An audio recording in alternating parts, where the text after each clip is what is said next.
Saranno 5 i comuni nell'Agrigentino chiamati a rinnovare le amministrazioni locali ed eleggere i sindaci. Alle urne andranno infatti i cittadini di Naro, di Sant'Elisabetta, Racalmuto, Alessandra della Rocca e Caltabellotta.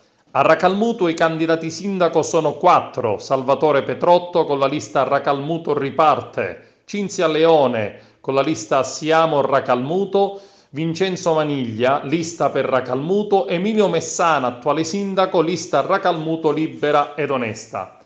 A Naro sono 3 i candidati: Maria Grazia Brandara, sostenuto dalla lista Maria Grazia Brandara, il sindaco per Naro, Vincenzo Giglio, sostenuto dalla lista Insieme si può, Giglio sindaco, e Massimiliano Arena, sostenuto dalla lista Rivoluzioniamo Naro. Ad Alessandria della Rocca sono 2 candidati: Giovanna Bubello, sostenuta dalla lista Per Nuova Alessandria, Giovanna Bubello sindaco, e Giuseppe Guastella, sostenuto dalla lista Insieme per la Rinascita, Giuseppe Guastella sindaco. 2 a Caltabellotta: Paolo Segreto con la lista Liberamente Segreto sindaco e Calogero Cattano con la lista Tradizione e Futuro.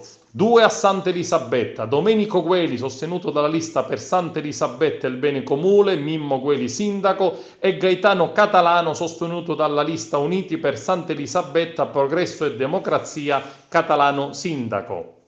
Nel mese di maggio si voterà per le elezioni europee e fra brevissimo saranno depositate le liste, non mancano le novità e gli agrigentini.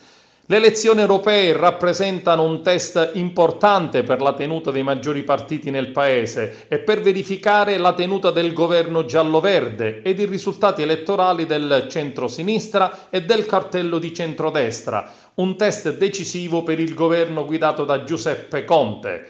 Il Movimento 5 Stelle ha svolto le parlamentarie, nessun agrigentino tra i candidati. Il Partito Democratico ha individuato la candidatura di Piero Bartolo, medico eroe di Lampedusa nella circoscrizione Isole, ed il sindaco di Sambuca di Sicilia, Leo Ciaccio.